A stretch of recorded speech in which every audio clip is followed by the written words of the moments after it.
bom dia, boa tarde e boa noite. Estamos começando o podcast Viajando na Geografia, pensado, escrito e produzido pelos professores Guilherme Crisel e Pedro de Moura. Esse podcast foi criado para proporcionar um ambiente reflexivo para alunos, professores e todos aqueles que tiverem interesse pelo tema. Hoje, globalização e economia. Money, money e mais money. E aí, pessoal? Então a gente está hoje agora. Que merda, cara. Abertura, velho. Isso é karma. Episódio de hoje: globalização e economia. Money, money e mais money. E aí, pessoal, tudo tranquilo? Então hoje a gente está dando início ao segundo episódio sobre o nosso podcast. A gente vai seguir falando sobre globalização, só que hoje a gente vai estar trazendo outras questões, né? Como o Pedro sugeriu lá, que ele tinha interesse no final do podcast passado, nós vamos estar discutindo sobre as questões econômicas da globalização e as transnacionais, né? Então, para a gente poder entrar no assunto e pensar um pouco isso, a gente tem que responder duas questões. O que é uma transnacional e como ela funciona? Diante desse problema, eu vou trazer o Pedro para a conversa para estar esclarecendo um pouco isso para nós. E aí, Guilherme, e aí, pessoal de casa. Então, a gente vai estar explicando o que são essas transnacionais, né, que a gente vem falando. E as transnacionais, elas são grandes corporações, né, que elas criam filiais em diversos países, então elas acabam ultrapassando os limites físicos da fronteira dos seus territórios e buscam por outros, né. Então, o que eu quero dizer por isso? O que eu quero dizer com isso, né? Quero dizer que são empresas que acabam indo para outros países, né? Elas saem do seu país de origem e vão para outros. E elas são divididas entre matriz e filiais. A matriz é onde a gente resolve as questões administrativas e lá é que surgem as ideias do que vai ser produzido nessas filiais, né? É criado um produto padrão. A gente pode pensar no MEC, que o MEC, a gente, independente do país que a gente for, a gente vai ver que a logo deles é a mesma, outros aspectos também podemos perceber que são parecidos, né? O espaço físico muitas vezes vai ser algo parecido, o uniforme dos funcionários também, e essas filiais que vão para outros países, né? São quem produz e quem constrói o produto, né? Quem replica, né? Resumidamente, os países com a matriz ficam em espaço de poder econômico, então, geralmente, países europeus, países norte-americanos, e geralmente eles enviam, né, as filiais para outros países, como o Brasil, países da América Latina, que constroem esses produtos com a mão de obra, né? Interessante isso, Pedro. A gente pode pensar também, acho que em outro exemplo que fica tão palpável quanto, a gente pode pensar na Netflix, que ela produz conteúdo, mas numa relação totalmente diferente, porque ela é uma stream. Então ela não produz nada físico. Isso é muito interessante de se pensar. Basicamente, a relação é a mesma do McDonald's lá. A Netflix é uma empresa, ela é uma empresa americana. Ela começou a produzir material e se espalhar pelo mundo.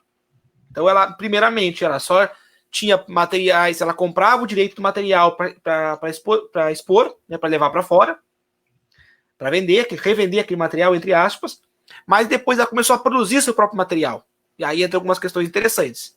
Ela começou a crescer e se apropriou do mercado. Ela se espalhou. A Netflix é mundial. O que ela fez?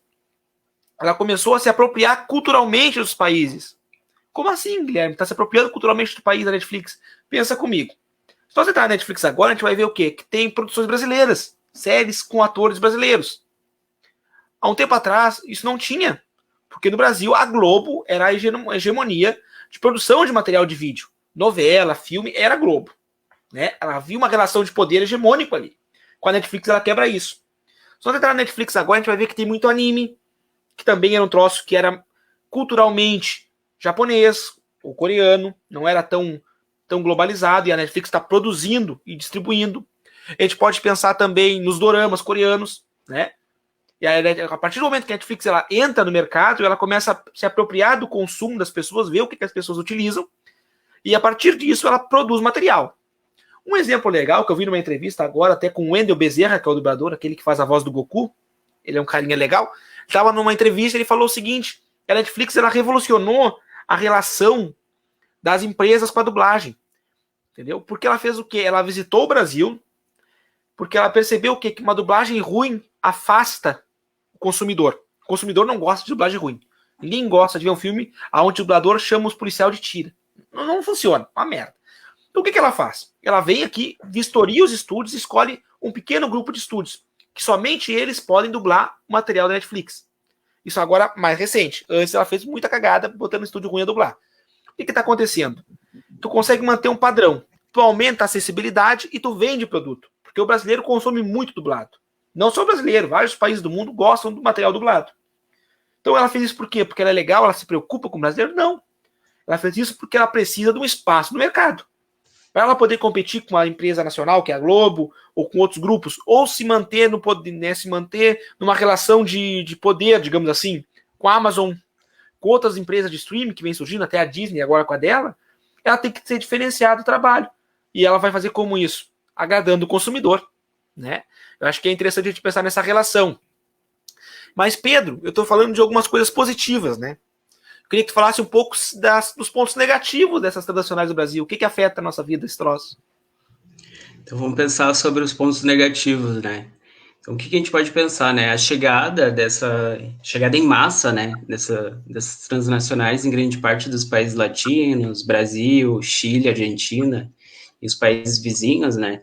Acabou que atrapalhou muito a criação de empresas nacionais nesses países e no próprio Brasil, né? O crescimento industrial das empresas brasileiras acaba ficando muito difícil, né, competir com empresas que são globais, né, elas estão instaladas em diferentes países, e a gente pode pensar na competição entre, sei lá, Coca-Cola e Dolly, digamos assim, Coca-Cola e Fruc, trazendo aqui para uma questão mais gaúcha, né, para o Rio Grande do Sul.